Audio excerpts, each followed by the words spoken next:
the summer of 1902, a Bureau of Indian Affairs field agent named George Purcell rode into the White Mountain Apache Reservation in eastern Arizona with a standard census form and a directive to update the agency's household enumeration records before the end of the fiscal year. He had done this kind of work before.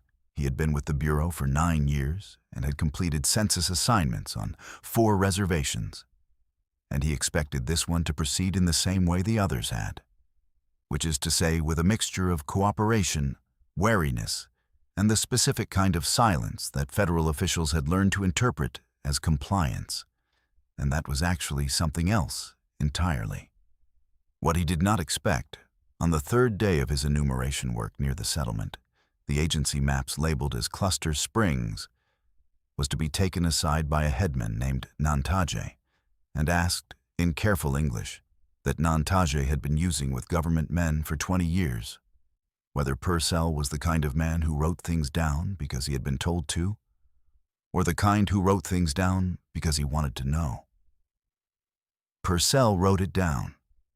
He wrote all of it down in a separate field notebook he kept alongside his official census forms, a habit he had developed early in his bureau work. He mentions it in a brief autobiographical note at the front of the notebook, because he had found that the things people told him off the record were often more accurate than anything he was officially supposed to be collecting. That notebook is not in the Bureau of Indian Affairs records. It is not in the National Archives series that holds BIA field correspondence from Arizona Territory, where it would have been placed if Purcell had ever submitted it officially, which he did not. It is in the Charlotte Hall Museum in Prescott, Arizona, in a collection of donated personal papers from a Yavapai County family that Purcell had been distantly connected to by marriage, his wife's family, who had settled in Prescott in the 1880s.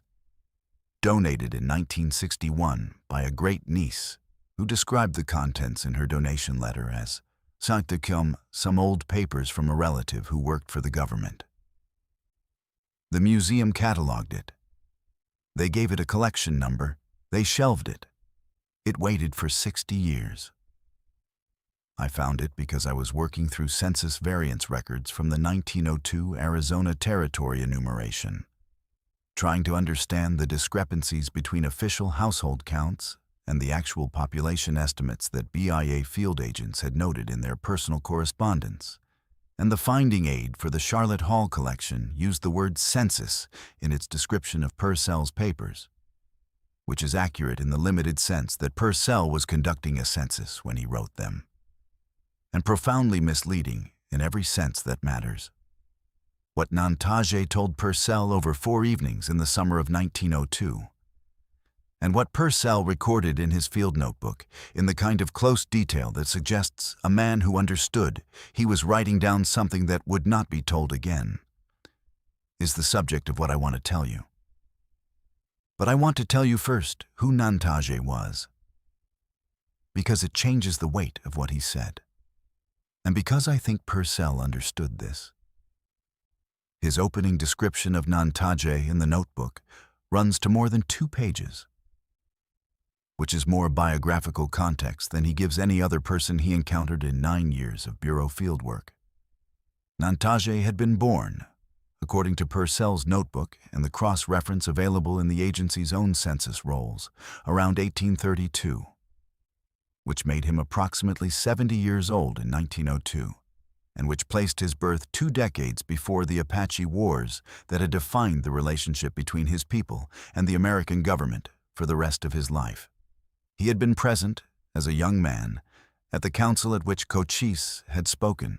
He had been among the last members of his family's band to come onto the reservation in 1878, after the main campaigns had ended, and he had spent the intervening years in the mountains in a way that the agency records describe as avoiding contact, and that Purcell describes, from what Nantaje told him, as something considerably more purposeful than avoidance. He had been in the White Mountains. He had been there because he was responsible for being there, in a specific sense that his family's role in the mountain knowledge made obligatory. and he had come onto the reservation in 1878. Not because the resistance had ended, but because the elder who had transmitted the mountain knowledge to him had died that year. And he had decided that his obligation could be maintained from the reservation as well as from the mountains, provided the mountains remained as they were. He was 70 years old. He believed, as Purcell records him saying directly, that he was the last person still living who had been told the full account of what the caves contained. Because the men who had known it before him had died in the wars or on the reservation or in the smallpox outbreak of 1889. And the younger men had not been given the knowledge because there had been no appropriate occasion to transmit it, and because the occasion for that kind of transmission required conditions that reservation life made impossible. He was not, as Purcell records him making clear, telling Purcell everything. He was telling Purcell what he had decided could be told to a man who wrote things down because he wanted to know, which was a partial account, shaped by his own judgment about what could cross the boundary between what his people kept and what the outside world was permitted to have. By the time this reaches you, you will understand what that partial account contains, what the caves themselves look like according to the geological survey that finally reached that portion of the White Mountains in 1911.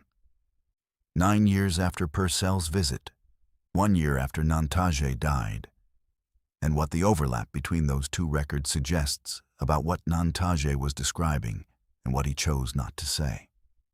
The White Mountains of eastern Arizona are one of the least geologically surveyed high-elevation systems in the continental United States, even now. The range rises to nearly 11,000 feet at its highest point. The topography is severe.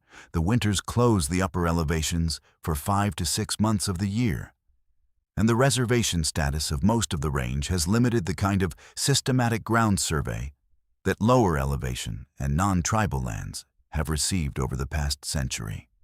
In 1902, the upper range had been seen by a handful of Army officers during the Apache Wars, by no more than a few dozen civilian settlers who had stayed well below the tree line, and by the Apache people who had lived in and around it for generations, whose count Nantage would not have been able to give, because his oral tradition did not begin at a beginning.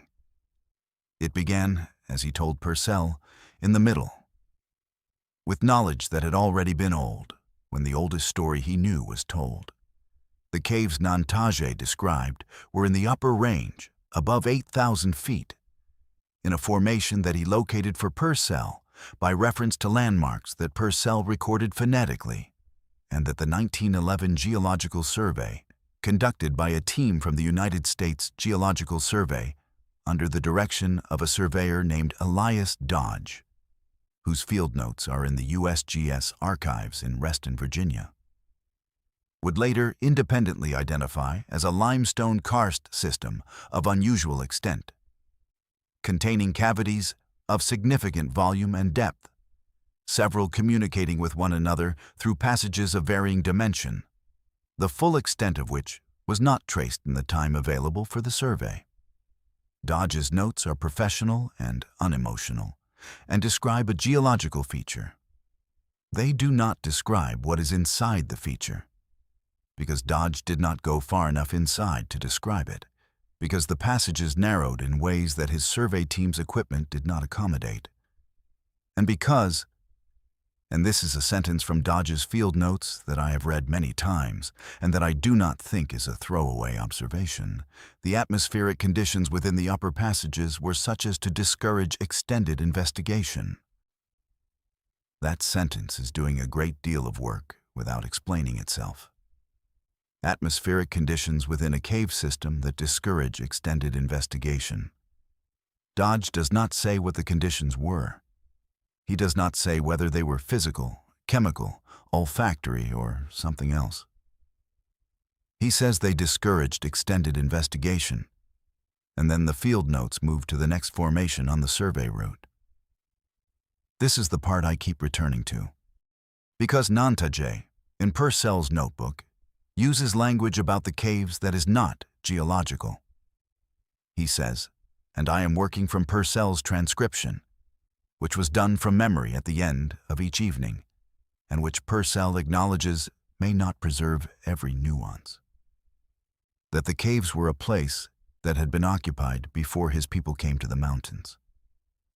Not occupied and abandoned.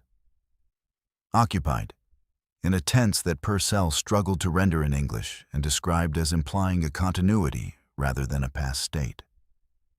He says that his family's knowledge of the caves was not the knowledge of people who had explored them, but of people who had learned to keep others away from them, which is a different kind of knowledge, and which had been the primary content of what was transmitted to him as a young man by the elder who was responsible for passing it on.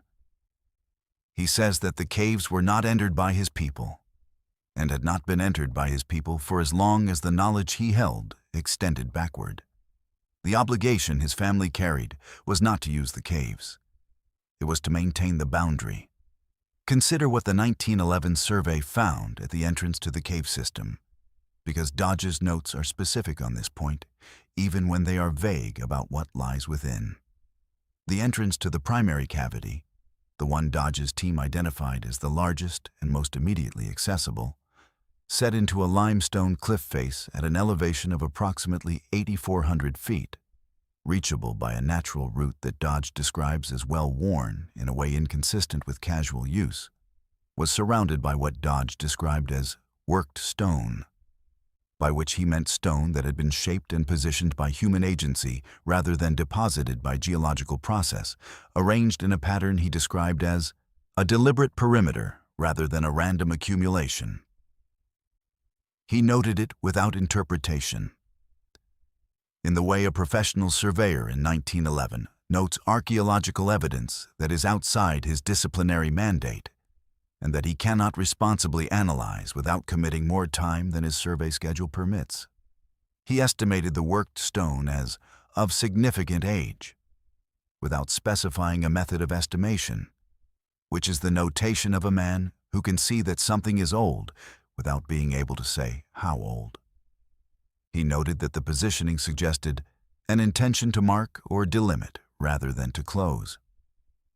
The stones did not form a barrier, did not block the entrance, could not have stopped anyone from entering who wanted to enter. They formed a perimeter, like a boundary marker rather than a door.